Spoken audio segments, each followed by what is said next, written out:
A man may confide in a friend, a god only in his genius. The common folk have a saying, "After I die, let the world go up in flames." I say, let me behold the spectacle while yet I breathe. Look there! The temple of Vesta is cut off by the dancing, licking tongues of fire. That will teach the Virgin what fire's about. One might have thought that the ancient gods of Rome would bestir themselves in the defence of their shrines and fanes. There, on the Capitoline Hill, senators deport themselves like a clucking brood of mindless chickens. In this case, appearances do not deceive. 817 years after the founding of the city named after Romulus, the wolf-suckled son of Mars, Rome, I behold thy end. Unto thy lamentable passing do I compose sweet elegies. My little flame has set the world ablaze. O Rome, where is thy glory now? Aye, perhaps this is thy greatest hour.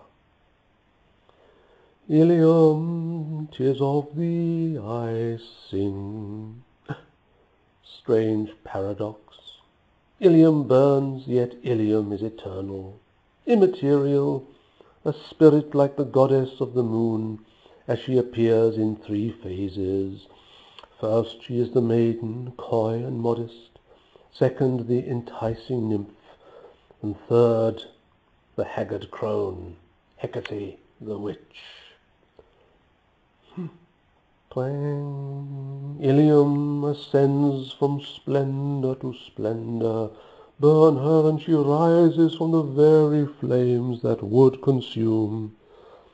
Troy has perished, Rome perishes, and like the desert bird named Phoenix, shall Neropolis arise from Rome's grey ash. The stones of Neropolis shall ne'er be of the burning kind.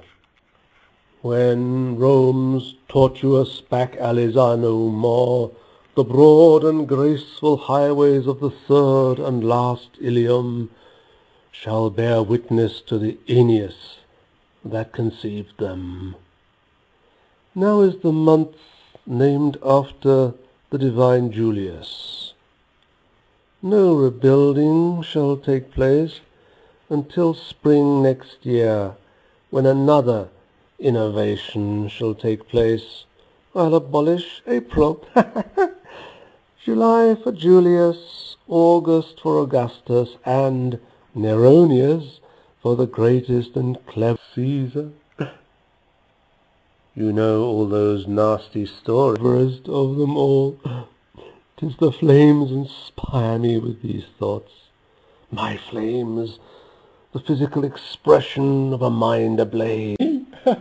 Me, Nero, Claudius, as they tell about me.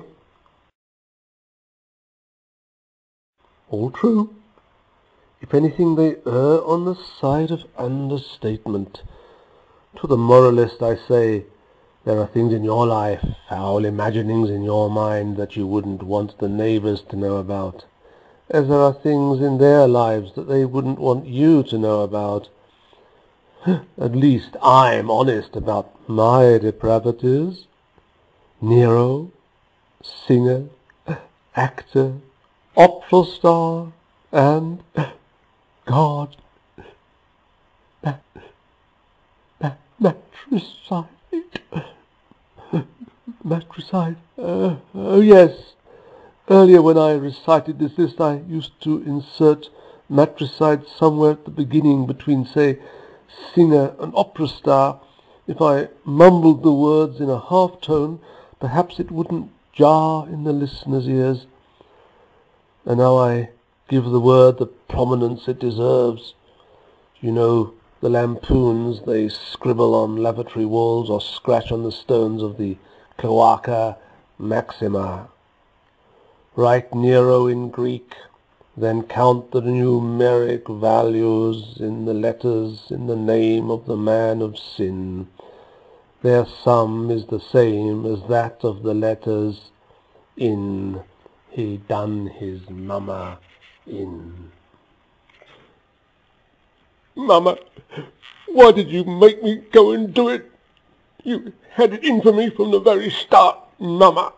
You made me feel how small I was as a baby, and when I was a grown man, Caesar and a god no less, you still made me feel the same that I felt as a child, how I was a messy little puppy dog.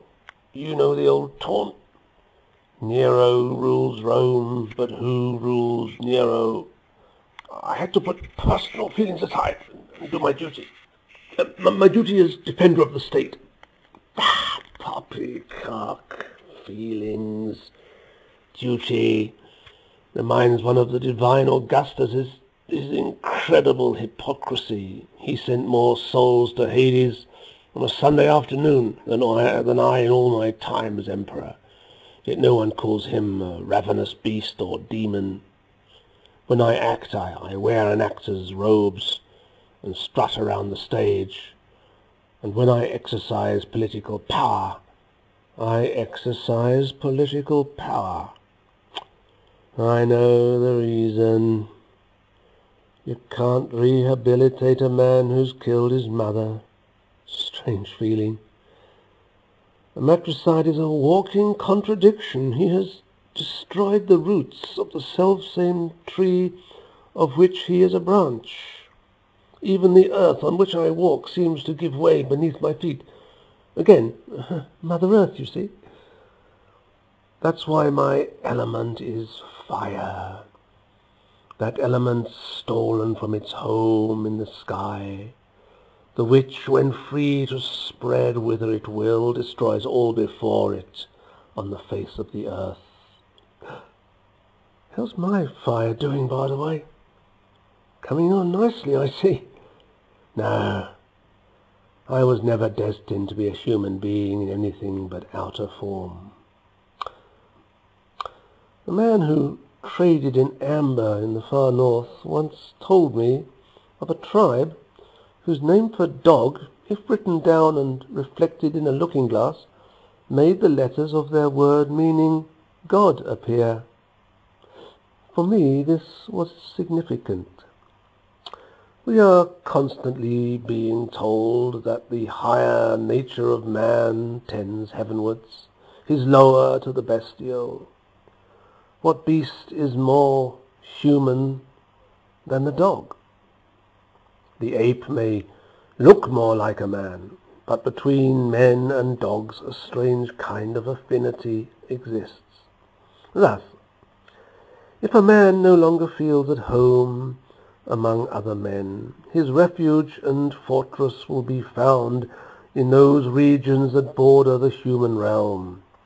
On the one side, the low, wide plain where beasts roam, or on the other, where high mountains touch the abode of the gods. If such an exile or outcast makes forays into the human realm, it can only be as a ravenous beast seeking whom it may devour, or as a vengeful and implacable God.